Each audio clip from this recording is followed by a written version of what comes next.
हैदराबाद में दुर्गा की मूर्ति को नुकसान पहुंचाने का वाकया, मुलजिम अंदरून चंद घंटे गिरफ्तार। हैदराबाद में दुर्गा की मूर्ति को नुकसान पहुंचाने वाले शख्स को पुलिस ने गिरफ्तार कर लिया। वाज़ेह है कि कल रात नामपल्ली नुमाइश ग्राउंड में बिठाई गई दुर्गा की मूर्ति को नुकसान पहुंचाया गया था, जिसके बाद से अफवाहों का बाजार गर्म हो गया था। सेंट्रल जोन पुलिस ने फौरी हरकत में आते हुए कई टीमें तश्कील दी और अंदरून चंद घंटे मुलजिम को फिलखाना इलाके से गिरफ्तार कर लिया। मुलजिम की शनाख्त कृष्णैया गौड़ के तौर पर की गई है और वो नागर कन्नूर का रहने वाला बताया गया है। पुलिस के मुताबिक मुलजिम का ज़हनी तवाज़ुन ठीक नहीं है। वो कल रात नामपल्ली नुमाइश ग्राउंड में दाखिल हो गया था और रात वहीं रह गया। सुबह की अवलिन सातों में इसे भूख लग रही थी और वो खाना तलाश करते हुए दुर्गा की मूर्ति के पंडाल के पास पहुंचा, जहां इसने पूजा के सामान वगैरह को नुकसान पहुंचाया और मूर्ति को भी नुकसान पहुंचाया। सीसीटीवी फुटेज की मदद से मुलजिम की शनाख्त करते हुए इसे गिरफ्तार कर लिया गया। पुलिस ने सोशल मीडिया पर फैलाई जा रही इन अफवाहों की तरदीद की कि ये फिरका वाराना नौइयत का वाकया है। पुलिस ने इस मामले में जहां मुलजिम के खिलाफ मुकदमा दर्ज किया, वहीं ऑर्गेनाइजर के खिलाफ भी केस दर्ज किया, क्योंकि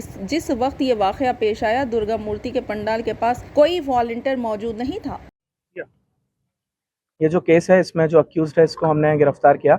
आज सुबह 6 बजे हमें लगभग 6 बजे कॉल आया कि एग्जीबिशन ग्राउंड में जो दुर्गा पंडाल है उसमें जो मूर्ति है उसके हाथ राइट हैंड जो है वो टूटा हुआ है और नीचे जो प्रसाद है वो भी थोड़ा डिस्टर्ब है, इधर उधर गिरा हुआ है, चेयर्स भी गिरे हुए हैं। सुबह से हमारी टीम इस पे काम कर रही थी। शाम को लगभग 8:15 पे फीलखाना एरिया में हमने इसको पकड़ा। अक्यूज्ड का नाम जो है वो कृष्णैया गौड़, ये नागर कर्नूल का रहने वाला है। Mentally is not very fit, mentally unsound है, तो अपने डिटेल्स भी अभी तक पूरी तरह से नहीं बता पाया है। अभी तक हमें यही पता चला है। इस इंसिडेंट में हमने 2 केस बुक किए हैं। एक ऑर्गेनाइजर के ऊपर, जो कि उन्होंने ये कंडीशन वायलेट किया। As per the intimation form उनको स्पॉट पे राउंड द क्लॉक वॉलंटियर रखने हैं, जो वॉलंटियर नहीं थे। और सेकेंड अक्यूज के ऊपर एक केस बुक किया गया है under relevant section of BNS। And 2 बातें मैं यहाँ पे कहना चाहूँगा। एक तो ऑर्गेनाइजर जो भी रिलीजियस इवेंट करते हैं उनको परमिशन दिया जाता है, तो कुछ कंडीशन होते हैं। सो इन एनी केस उनको वो कंडीशन फॉलो करने हैं, because police can't provide security to each and every programme. तो उनका ये जिम्मेदारी बनता है कि वो जो भी कंडीशन है उनको फुलफिल करें। जब रात में ये इंसिडेंट हुआ 3 बजे से लेकर 5 बजे तक के बीच में रात में, यहाँ पे कोई भी वॉलंटियर नहीं था जिस टाइम पे ये घटना हुई।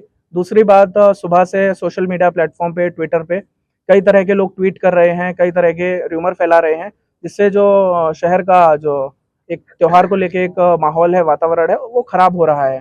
तो मेरा यही अनुरोध है सभी लोगों से कि इस तरह की चीज़ों पे भरोसा ना करें जब तक कोई फैक्ट चेक नहीं करते हैं या पुलिस की तरफ से कोई ऑफिशियल स्टेटमेंट नहीं आता है। इस केस में भी सुबह से हम लोग अक्यूज को पकड़ने के लिए भी तैयार, हमारी टीमें लगी हुई थी, बट साथ ही साथ ये पब्लिक भी इधर आ रही थी और इस तरह का एक नेगेटिव एटमॉस्फेयर भी क्रिएट किया जा रहा था, तो वो हमारे इन्वेस्टिगेशन में भी एक तरह से प्रॉब्लम क्रिएट करता है। तो मेरा यही रिक्वेस्ट है लोगों से कि प्लीज़ व्हाटएवर आप लोग जो भी पब्लिक प्लेटफॉर्म में बोल रहे हैं या अपनी बात किसी भी सोशल मीडिया प्लेटफॉर्म के थ्रू रख रहे हैं, वो थोड़ा फैक्ट चेक करने के बाद रखिए। वजह केवल ये एक वेगा बॉन्ड है। ये रोड्स पे रहता और ये बैगिंग करके उस तरह अपना लाइवलीहुड अर्न करता है। कल नाइट में अराउंड 9:50 को एग्जीबिशन ग्राउंड में एंटर हुआ। उस टाइम पे एक डांडिया प्रोग्राम चल रहा था। नाइट में इधर ही स्टे किया। 3 o'clock के अराउंड खाना ढूंढते हुए वो इधर पंडाल में आया, तो जो भी पूजा का सामान था उसने उसको भी डिस्टर्ब किया कि कुछ खाने को मिलेगा, प्रसाद होगा, वही देखने के लिए कुछ पैसे भी मिल सकते हैं, तो जो हुंडी है उसको भी इधर गिरा दिया। That is the only intent, there is nothing communal in this. के पास में जाएगा, कैमरे को टर्न करेगा, वो चीज़ भी कैप्चर होती है। बट ऐसा नहीं है। यहाँ पे जो हमने अक्यूज को पकड़ा है वो एक्चुअली हमने सीसीटीवी कैमरा के थ्रू ही पकड़ा है। एग्जीबिशन ग्राउंड जो ऑफिस है उसके सामने से कैमरे से हम कैप्चर करते हुए गए, जो भी कैप्चर वहाँ पे फुटेज हुआ उसके थ्रू।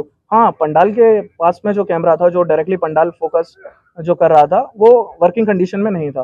बट ये केस से रिलेटेड, इंसिडेंट से रिलेटेड ऐसा नहीं है कि किसी ने विलिंगली कैमरा को डैमेज किया और फिर ये इंसिडेंट हुआ।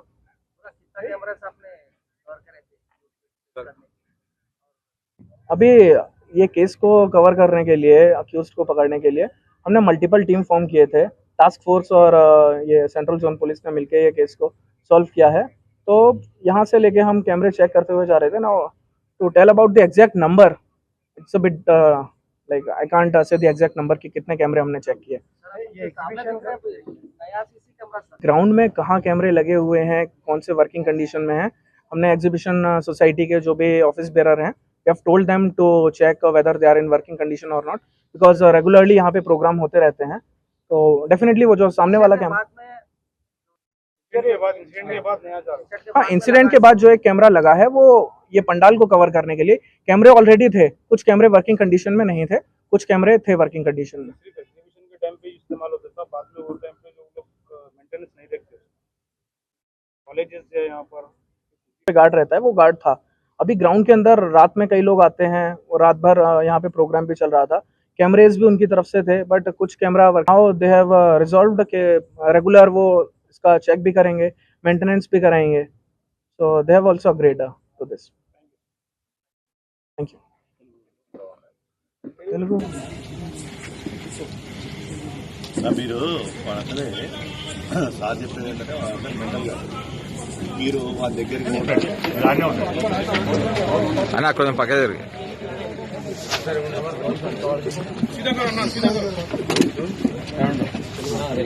సార్ కూర్చోండి సార్ మీరు సార్ విజయ్ సార్ కూర్చోండి वन फोटो।